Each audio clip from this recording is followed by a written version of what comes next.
Hello, champs. Welcome back to Web Development Bootcamp by TCC. Today is lecture number 10 और आज का हमारा जो पहला टॉपिक है वो है CSS Box Shadow. CSS Box Shadow adds a shadow effect to an element's box with control over its color, size, blur radius and position. तो बेसिकली जो CSS बॉक्स शेडो की प्रॉपर्टी है CSS के अंदर वो क्या करती है कि किसी भी एलिमेंट जो कि HTML का एक एलिमेंट होता है उसके अराउंड एक शेडो का इफेक्ट ऐड करती है। अब इसको कोड स्निपेट यहाँ पे देखेंगे कि इसके लिखने का कुछ तरीकाकार यहाँ पे ऐसे है और ये क्या डिफरेंट वैल्यूज़ हैं, यहाँ पे क्या क्या मेंशन किया गया है उसकी यहाँ पे वजाहत की गई है। पहला है एक्स ऑफसेट जो कि इस एग्जांपल के अंदर 20 पिक्सल है। दूसरा है वाई ऑफसेट जो कि इस एग्जांपल के अंदर वो भी 20 पिक्सल है। Then there is blur which is also 20 pixel, spread which is 30 pixel and then colour जो कि इस एग्जांपल के अंदर रेड है। तो एक्स और वाई ऑफसेट क्या है कि एक एलिमेंट जिस तरह कि ये एक एलिमेंट है तो इस एलिमेंट से कितना दूर एक्स की वैल्यू पे, फॉर एग्जांपल अगर एक ग्राफ बना लिया जाए जिसमें वर्टिकली हम वाई को लें एंड हॉरिजॉन्टली हम एक्स को लें, तो इसी तरह अगर हम शेडो को एलिमेंट से एक्स पे मूव करवाएं यानी कि हॉरिजॉन्टल एलिमेंट से शेडो को दूर मूव करवाया जाए तो वो एक्स की वैल्यूज होंगी। अगर इस तरह वर्टिकल एलिमेंट से शेडो को दूर मूव करवाया जाए तो वो वाई की वैल्यूज होंगी। देन देयर इज ब्लर कि शेडो बेसिकली कितना ब्लर्ड हो, या अगर हम जस्ट उसको ब्लर को जीरो करेंगे तो वो एज अ जिस तरह कि ये एक हार्ड एलिमेंट नज़र आ रहा है, बिल्कुल हार्ड कलर है, तो वो शेडो भी इसी तरह का जनरेट होगा। देन देयर इज स्प्रेड कि अगर हम उसको ब्लर करवाते हैं तो वो एलिमेंट से कितना दूर जाए, कितनी दूर तक फैले। देन देयर इज कलर कि वो किस कलर का शेडो हो। फॉर एग्जांपल अगर यहाँ पे हम देखें इस स्लाइड के अंदर तो यहाँ पे हर एलिमेंट पे एक शेडो लगा है। इस एलिमेंट पे जो शेडो है उसका कलर कुछ ब्लूइश है और इस पे जो है और इस पे जो है उसका कलर क्या है, ब्लैक है। लेकिन क्योंकि ये ब्लर्ड है बहुत ज़्यादा तो यहाँ पे ज़्यादा नोटिस नहीं हो रहे। तो अब हम चलते हैं अपने VS कोड की तरफ और इसको अपने इम्प्लीमेंट करके देखते हैं कोड के अंदर कि बॉक्स शेडो का जो प्रॉपर्टी है उसको कैसे यूज़ किया जाता है CSS के अंदर और HTML के एलिमेंट्स पे CSS का शेडो कैसे लगाया जाता है। तो हम Visual Studio कोड के अंदर आ गए हैं और यहाँ पे हम अब कुछ फर्स्ट ऑफ ऑल तो हम कुछ एलिमेंट्स क्रिएट कर लेंगे, अपनी CSS की फाइल भी ओपन करेंगे। देन मोस्ट इम्पोर्टेंट हमारा जो स्टेप है वो है कि इन दोनों को लिंक करना है हमें। देन यहाँ पे हम एक क्या करते हैं, डिव क्रिएट कर लेते हैं, जस्ट एक सिंपल डिव और इसको आईडी दे देते हैं हम बॉक्स शेडो। और स्टाइल CSS के अंदर हम क्या करेंगे कि हम बॉक्स शेडो को सिलेक्ट करेंगे। फर्स्ट ऑफ ऑल तो हम इसकी कोई अपीयरेंस बनाएंगे ना कि हमें ताकि नजर तो आए कि ये एलिमेंट इस पेज पे किधर मौजूद है। हम क्या करते हैं, इसको कुछ width let's say 100 pixel, some height let's do also 100 pixel and सब बैकग्राउंड लेट्स से ब्लैक, ताकि हमें जो शेडो हो वो प्रॉपर्ली नजर आ सके।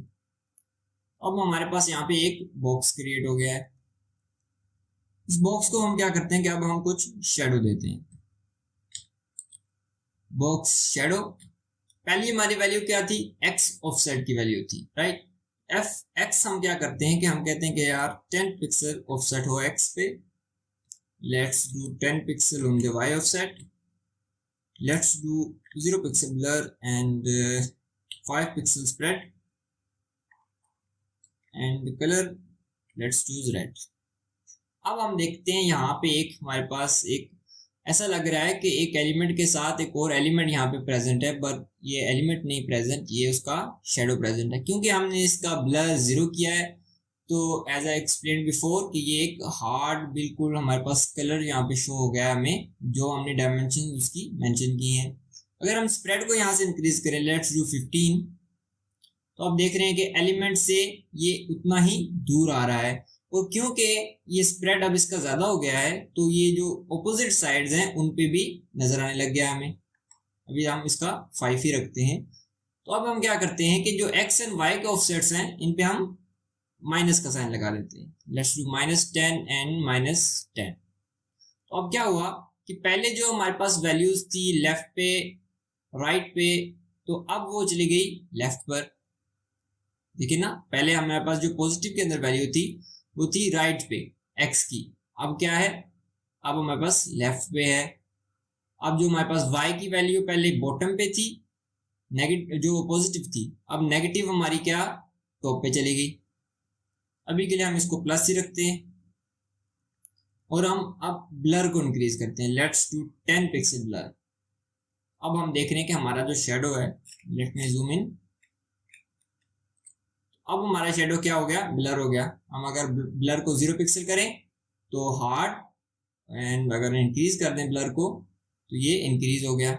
इस तरह हम इसको डिक्रीज कर सकते हैं ताकि ये शेडो इसके पास आ जाए, और हम इनको भी डिक्रीज कर सकते हैं। तो अब यहाँ पे हमने एक शेडो क्रिएट कर लिया है अपना इस बॉक्स का। ऐसा लग रहा है कि ये बॉक्स का इस पर शेडो है। Let's do like white here, और अब हम क्या करते हैं, नहीं F9 बेसिकली रेड शेडो है। Let's do Alice blue. So Alice blue का हमारे पास एक वाइट का ही शेड है। अब यहाँ पे अगर हम देखें तो हम रेड के बजाय यहाँ पे हम ब्लैक कर सकते हैं, जो कि एक original shadow, real life shadow को रिप्रेजेंट करेगा। अब हम देखें कि यहाँ पे हमारे पास ये शेडो थोड़ा कम ब्लर है, इसको हम इंक्रीज कर देते हैं ब्लर इसका। लेट्स डू 20 पिक्सल, और हम इसकी डायमेंशंस भी यहाँ से कम कर सकते हैं। Let's do 2 here and 2 here 1 here, let's do 2। अब यहाँ पे हमारे पास एक शेडो क्रिएट हो गया है। इसको और डिफाइन भी किया जा सकता है, वैल्यूज के साथ प्ले किया जा सकता है जितना मर्जी, और जिधर आपको बेसिकली बेटर लगे ये आप उधर उसको अपना कंट्रोल कर सकते हैं, और जैसा शेडो आपको चाहिए आप वैसे शेडो इन वैल्यूज को यूज करते हुए क्रिएट कर सकते हैं। अगेन मैं रिपीट कर देता हूँ कौन कौन सी वैल्यूज हैं। फर्स्ट है x की ऑफसेट की, दूसरी है y ऑफसेट की, then blur, spread and colour. अब इसमें क्या हो सकता है कि अगर हम तमाम वैल्यूज के फ्रंट आए और यहाँ पे हम एक कीवर्ड ऐड करें जो कि है इनसेट। अब यहाँ पे आप नोटिस करें कि जो शेडो हमारे पास आउटवर्ड्स था, अब वो शेडो तमाम डायमेंशन से इनवर्ड हो गया है। ठीक है, इनसेट ने क्या किया, जो भी हमने शेडो यहाँ पे एक्सप्लेन किया था उसने उसको इन्वर्ट करके फ्रॉम आउटसाइड टू इनवर्ट्स कर दिया। अब वो अंदर की तरफ शेडो एक्सप्लेन कर रहा है, अंदर की तरफ शेडो आ रहा है उसका। तो ये एक ट्रिक यूज कर सकते हैं आप डेप्थ देने के लिए कुछ एलिमेंट्स को। जैसे कभी यहाँ पे देखें तो ऐसा लग रहा है कि ये एलिमेंट जो है इस डॉक्यूमेंट फ्लो से हटकर है, पीछे है थोड़ा, इसके अंदर कुछ डेप्थ है। तो आप इस तरह इसको यूटिलाइज कर सकते हैं आप डेप्थ देने के लिए एलिमेंट्स को। तो यहाँ पे हमारा बॉक्स शेडो खत्म होता है। अब हम चलते हैं अपने नेक्स्ट टॉपिक की तरफ। तो हमारा नेक्स्ट टॉपिक जो है वो है CSS पोजीशंस। अब CSS positions property determines how an element is positioned within its parent container or the document flow। अब ये जो टॉपिक है ना हमारा पोजीशंस का, ये बहुत ही इंपॉर्टेंट टॉपिक है CSS के अंदर। आप अपनी वेबसाइट पेज के अंदर, वेबसाइट के अंदर, वेब पेज के अंदर जितने भी एलिमेंट्स को आप चाहते हैं कि अगर आपका एलिमेंट यहाँ पे हो वहाँ पर हो, तो आपको तमाम चीज़ों को कंट्रोल करने के लिए जो प्रॉपर्टी यूज़ करते हैं वो होती है CSS पोजीशंस। अब CSS पोजीशन मुख्तलिफ किस्म की होती हैं, हम देखते हैं इसको आराम से। पहले हम समझ लें कि पोजीशन बेसिकली किस किस्म की हो सकती है। फर्स्ट तो है कि with in its parent. For example अगर हमने एक एलिमेंट के अंदर एक और को नेस्ट किया हुआ है तो हम डिफाइन कर सकते हैं कि जो चाइल्ड एलिमेंट है वो related to its parent position हो कहीं पे, या फिर ओवरऑल डॉक्यूमेंट पेज के रिलेटेड कहीं पे वो पोजीशन हो। इसको हम देखते हैं इन दोनों का मतलब का मतलब क्या है इन दोनों बातों का कि पेरेंट से रिलेटेड और डॉक्यूमेंट फ्लो से रिलेटेड क्या डिफरेंस क्या है इन दोनों के अंदर और इन दोनों बातों का क्या मतलब है, हम इसको अपनी नेक्स्ट टॉपिक के अंदर देखते हैं। सो नेक्स्ट अब हमारे पास है पोजीशन रिलेटिव। पोजीशन प्रॉपर्टी है, अब हम उसकी डिफरेंट वैल्यूज को देखने वाले हैं। फर्स्ट वैल्यू हमने देखनी है position relative. So CSS position relative property positions an element relative to its normal position, allowing for adjustments using top, right, bottom and left properties. अब पोजीशन रिलेटिव क्या करती है कि एक एलिमेंट डॉक्यूमेंट फ्लो के अंदर HTML के अंदर बेसिकली जिधर लिखा होता है उसी पेज पे उसी तरह शो होता है, तो relative to its normal position, position relative उसको चार मुख्तलिफ वैल्यूज को यूज करते हुए पेज के ऊपर हम उसको डिफाइन कर सकते हैं उसकी न्यू पोजीशन। अब इसको हम देखते हैं अपने VS कोड के अंदर कि इसको कैसे इंप्लीमेंट करेंगे और basically top, left, right, bottom का क्या मतलब है। तो अब यहाँ पे हम आ चुके हैं। फर्स्ट ऑफ ऑल तो हम इस तमाम कोड को कर देते हैं comment and let's erase it from here। Then हम क्या करते हैं कि एक div बना लेते हैं, लेट्स कॉल इट ID हम इसको दे देते हैं, इसको हम कहते हैं relative position।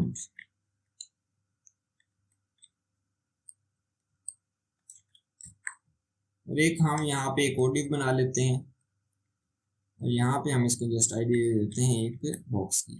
Let's do a class, क्योंकि हमें मल्टीपल ये अगर एक बॉक्स वाली divs बनानी है, हम क्या करते हैं कि इन divs को हम एक क्लास दे देते हैं जो कि है box.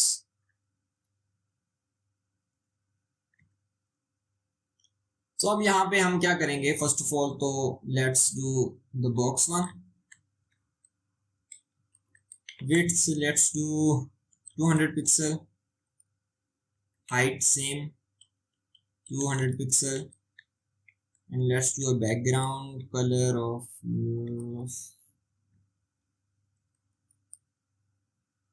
Let's do anti white. तो अब हमारे पास यहाँ पे दो डिव्स यहाँ पे हमें शो हो रही हैं, लेकिन हमारी एक और डिव भी है जो कि है रिलेटिवली पोजीशन। इसको हम यहाँ पे लाके ऐड करेंगे। यहाँ पे हम इसकी भी डायमेंशंस को सेम ही हमें रखनी है, तो let's copy it from here.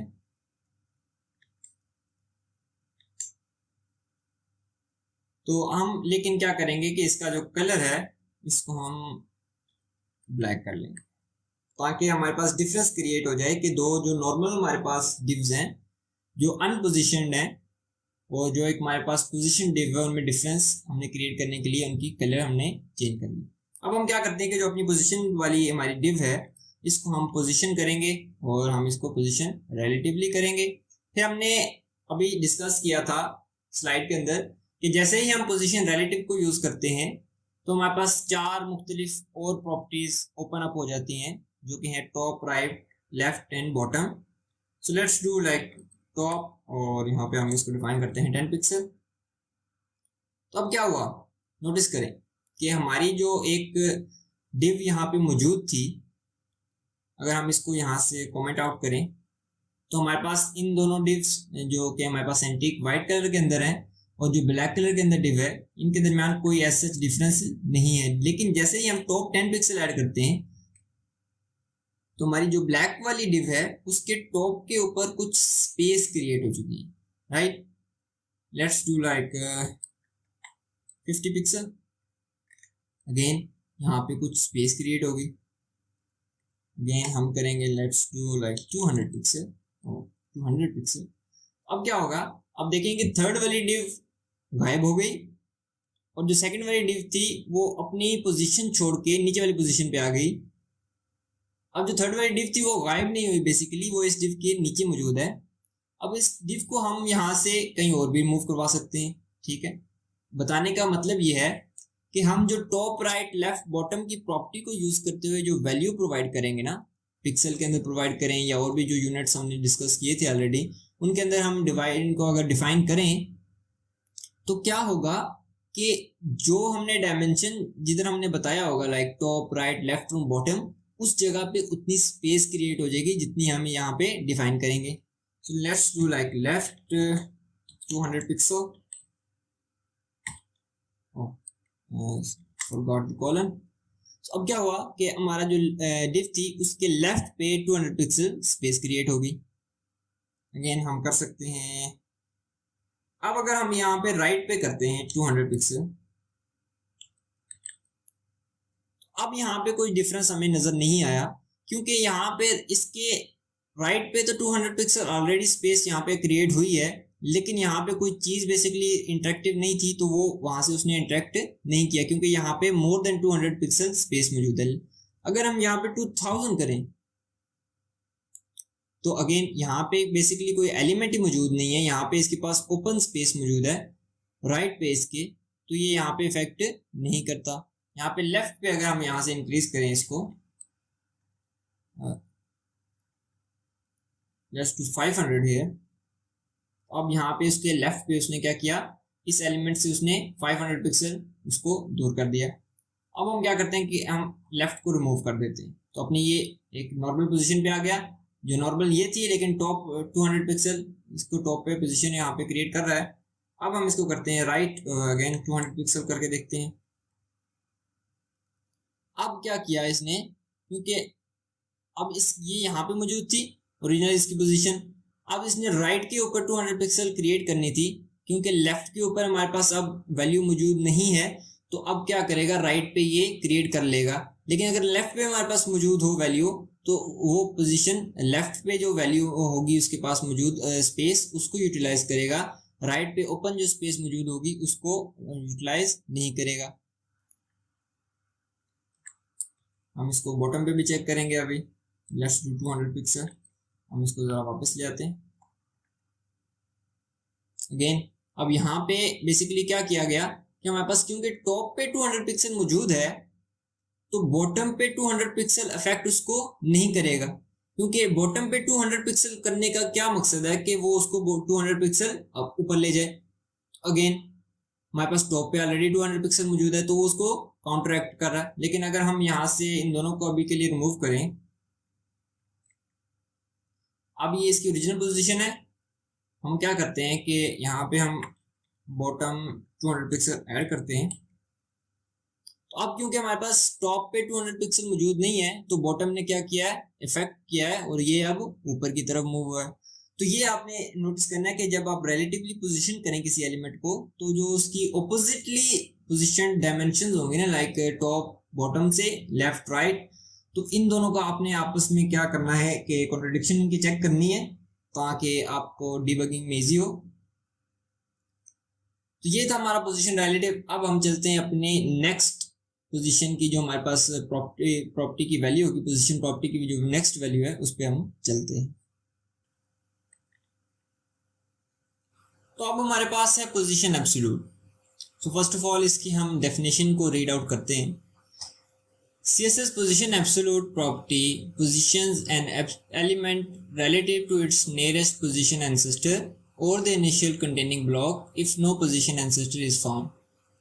तो बेसिकली जैसे कि हमने पोजीशन रिलेटिव के अंदर देखा कि एक एलिमेंट को relative to its normal position जो कि डॉक्यूमेंट फ्लो के अंदर होती है, उसके रिलेटिवली उसको मूव करवाया जाता है, कि उसकी जो नॉर्मल पोजीशन थी उससे अगर हम टॉप 100 पिक्सल करते हैं, तो नॉर्मल पोजीशन से टॉप 100 पिक्सल, नॉर्मल पोजीशन का जो टॉप था उससे लेके 100 पिक्सल उसमें फासला क्रिएट होगा.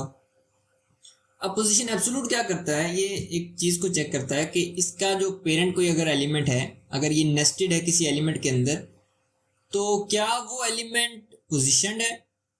अगर तो वो एलिमेंट पोजीशनड हुआ, तो ये क्या करेगा, ये अपना बाउंड जो है उस एलिमेंट के बॉर्डर को लेगा. अगर तो इसका कोई भी एंसेस्टर, इसका कोई भी पेरेंट एलिमेंट पोजीशन नहीं है, तो देन जिस पोजीशन एब्सोल्यूट जिस एलिमेंट के ऊपर यूज होती है, वो क्या करता है कि जो इनिशियल कंटेनिंग ब्लॉक है, यानी कि बॉडी एलिमेंट है, उसके रिलेटिवली मूव करता है. तो इसको हम अब देखते हैं अपने विजुअल स्टूडियो कोड के अंदर कि इसको बेसिकली इम्प्लीमेंट कैसे किया जाता है, और इसको हम अपने HTML के कोड के अंदर, HTML और CSS के कोड के अंदर इसको हम राइट करके देखते हैं. तो यहाँ पे हमारे पास HTML और CSS की फाइल्स हैं. हम यहाँ पे एक फर्स्ट ऑफ ऑल डिव कर लेंगे क्रिएट, जो कि हम कहते हैं उसको पेरेंट। देन हम यहाँ पे एक और डिव क्रिएट कर लेंगे, let's call it a child. तो हमारे पास यहाँ पे दो डिव्स क्रिएट होगी, एक पेरेंट और एक चाइल्ड की। फर्स्ट ऑफ ऑल तो हम पेरेंट को जो कि है स्टाइल कर लेते हैं पेपरमेंटनी parent, and let's do like a width of 600 pixel, a height of 600 pixel, and a background color of black.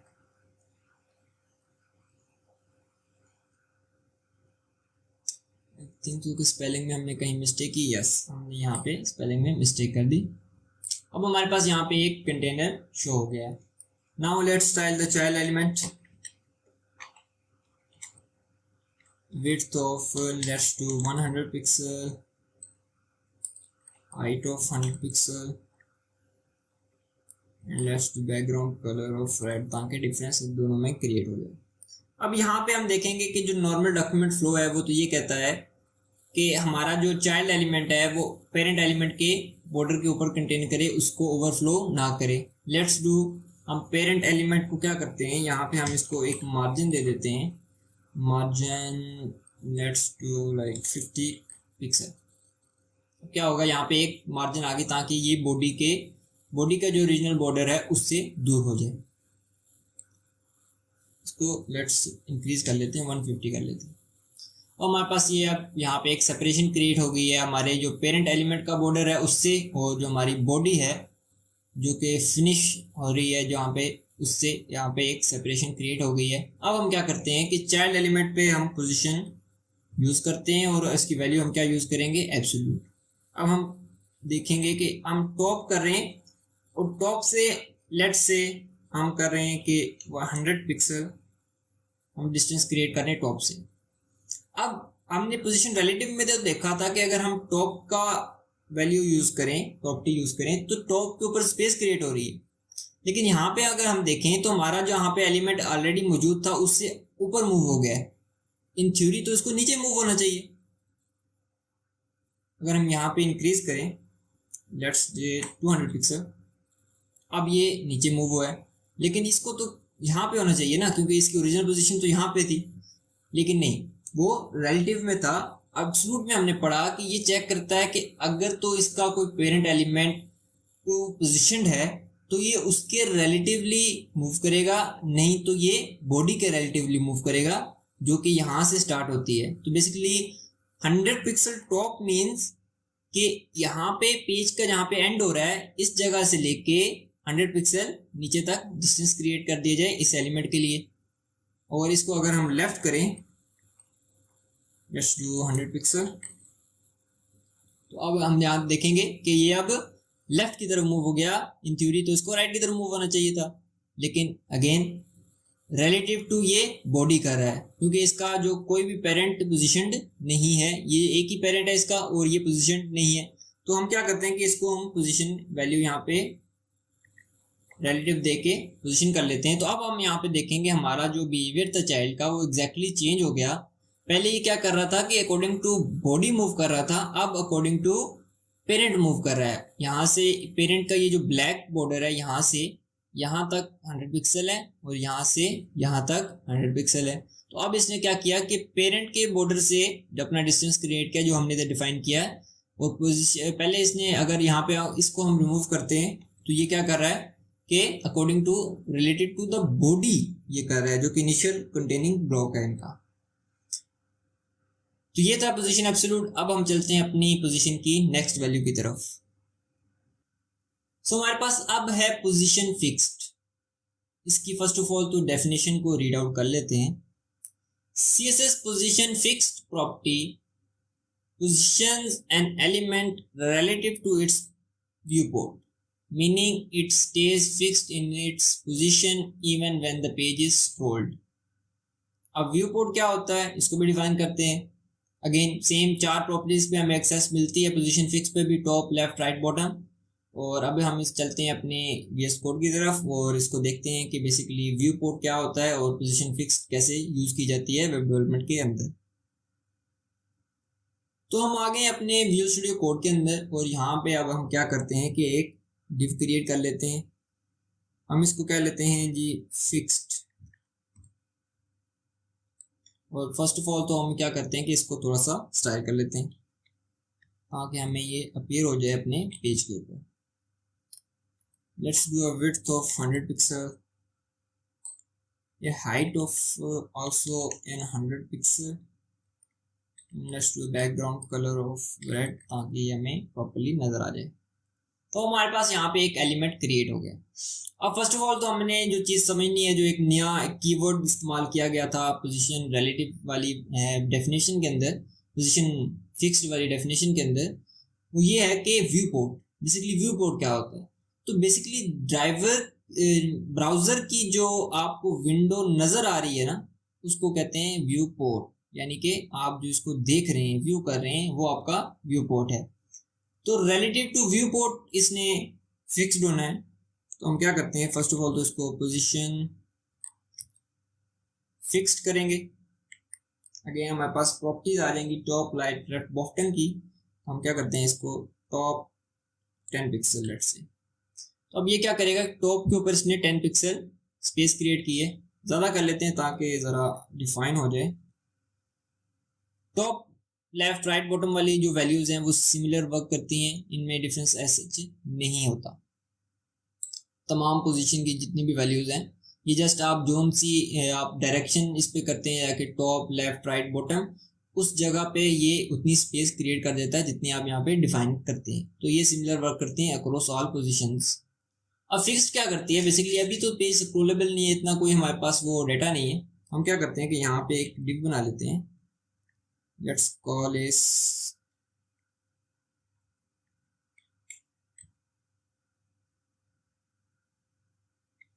Other div, और यहाँ पे हम इसको क्या करते हैं, काफी बार नीचे कॉपी कर लेते हैं। और अब हम इसको क्या करेंगे, यहाँ पे कुछ स्टाइलिंग देंगे।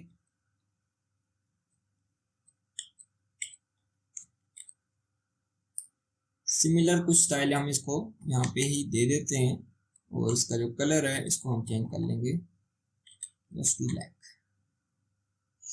अब क्या है कि हमारे पास ये जो डिव्स हैं ये कंटेन कर रही हैं टॉप टू बॉटम काफ़ी ज़्यादा, और यहाँ पे अगर देखेंगे हमारे पास स्क्रॉल बार भी शो हो गया है। तो ये स्क्रॉलेबल हो गया क्योंकि हमारे पास डिव्स इतनी है जो कि पेज के जो व्यू पोर्ट है उससे इंक्रीज हो चुकी हैं। तो अब हमारे पास एक एक्स्ट्रा सेट ऑफ पेज है जो कि हमारे व्यू पोर्ट से बाहर है।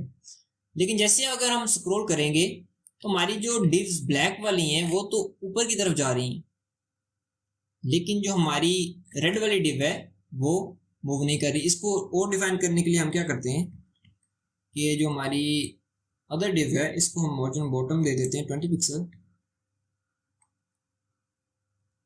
अब क्या है कि अब हमें तमाम डिव्स अलग अलग नजर आ रही हैं। हम देखते हैं कि जो हमारी ये सारी डिव्स हैं ये तो ऊपर की तरफ मूव कर रही हैं, लेकिन हमारी जो रेड वाली डिव है वो एक जगह पे स्टे कर रही है। हम क्या करते हैं कि इसको चेंज कर लेते हैं, टॉप से हम ले आते हैं इसको बॉटम पर, और हम इसको राइट पर ले आते हैं, लेट्स डू लाइक 100 पिक्सल।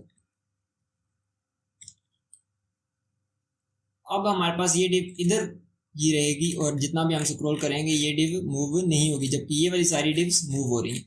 तो ये according to the viewport आप इसको कहीं पे भी सेट कर दें और जितना भी उसके बाद पेज स्क्रॉल होगा ये यहाँ से मूव नहीं करेगी। इसका बेसिकली यूज केस आप ऐसा सच अगर आपने किसी वेबसाइट पे देखा हो कि बॉटम राइट के ऊपर यहाँ पे आ रहा होता है कि कॉन्टैक्ट अस या सोशल मीडिया का कोई आइकन आ रहा होता है, तो ऐसी कोई चीज़ जो आपने अगर स्क्रॉल के ऊपर व्यूअर की अटेंशन से दूर ना करनी हो, आपने हर हाल में अपने जो यूज़र की अटेंशन उस पर लेके जानी हो, तो आप इस तरह को उसको पोजीशन फिक्स यूज़ कर सकते हैं, ताकि आप अगर यूज़र स्क्रॉल भी करता है तो आपका जो अटेंशन है वो एक ही पार्टिकल पे रहे, एक ही एलिमेंट पे रहे जिस पे आपने यूज़र को गाइड करना है। तो अब हम चलते हैं अपने नेक्स्ट पोजीशन की जो वैल्यू है उसकी तरफ।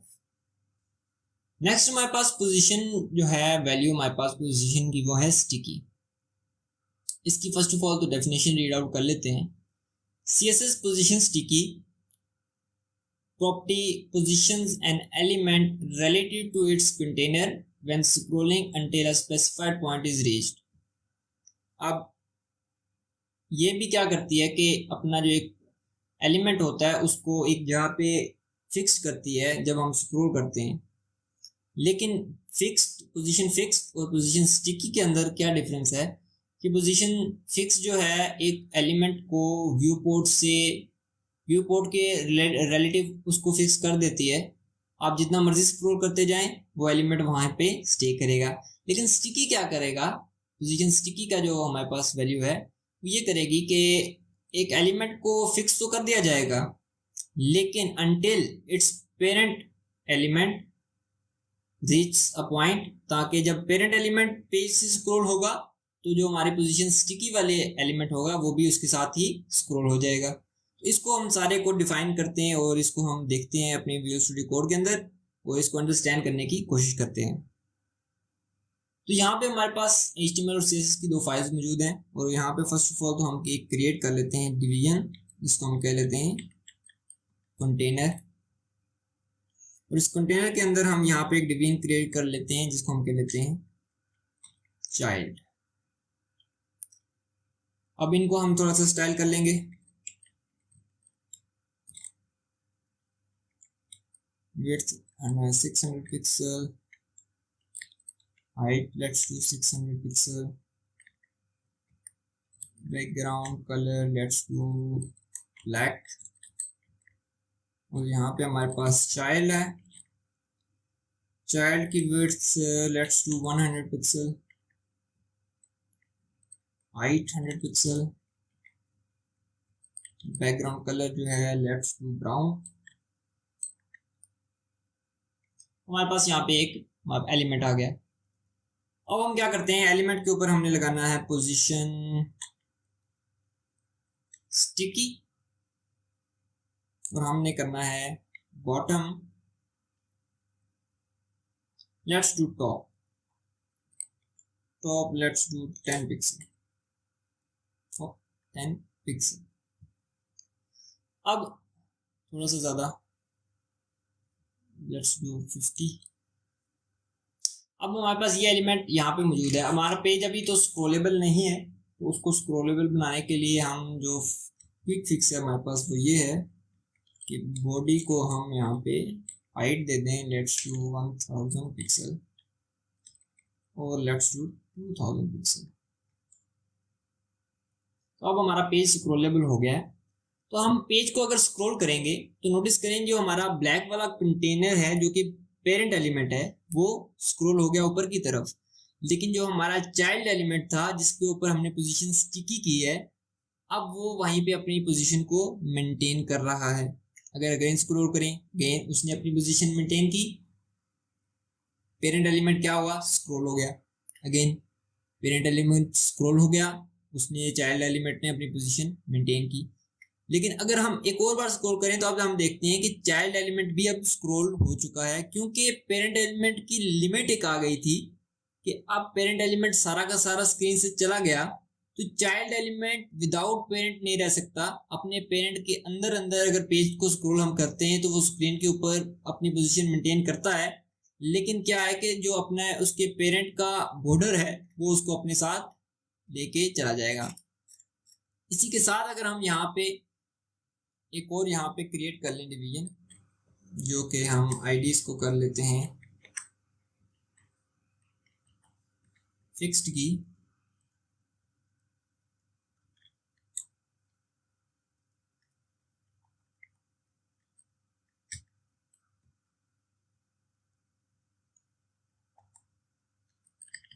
हमने एक और यहाँ पे डिव क्रिएट कर लिया जिसकी आईडी है फिक्स्ड। हम इसका कलर चेंज कर लेंगे।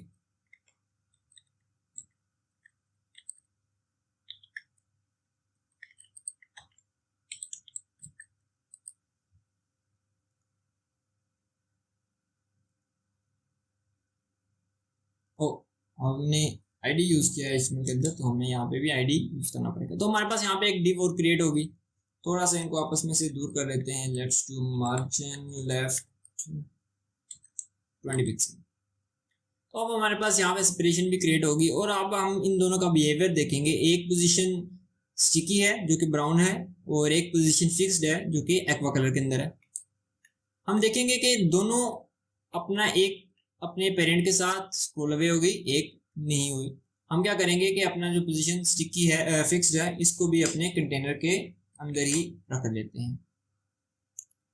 अगर हम स्क्रॉल करें तो वो स्क्रॉल अवे नहीं हो रहा जो हमारा पोजीशन फिक्स्ड है, क्योंकि वो जो पोजीशन होता है वो according to the viewport होता है, लेकिन जो हमारा पोजीशन स्टिकी है वो अकॉर्डिंग टू इट्स कंटेनर होता है। तो ये इन दोनों में बेसिक डिफरेंस है। अगर यहाँ पे आप नोटिस करें तो ये था पोजीशन फिक्स्ड सारा और पोजीशन स्टिकी। पोजीशन की प्रॉपर्टी को हमने अंडरस्टैंड किया है, उसकी डिफरेंट वैल्यूज को हमने देखा है। तो ये था बेसिक आज का हमारा लेक्चर, जिसमें हमने फर्स्ट ऑफ ऑल तो CSS बॉक्स मॉडल को CSS बॉक्स शैडो को देखा।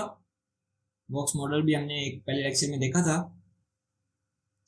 उसके बाद हमने पोजीशन को देखा कि बेसिकली पोजीशन प्रॉपर्टी क्या करती है। उसके बाद हमने पोजीशन रिलेटिव यानी कि पोजीशन की एक वैल्यू है जो है रिलेटिव, उसको देखा। देन एब्सोल्यूट, फिक्स्ड और स्टिकी। इसी तरह आज का हमारा लेक्चर हुआ कंक्लूड और आपसे इंशाल्लाह मुलाकात होगी अब नेक्स्ट लेक्चर के अंदर।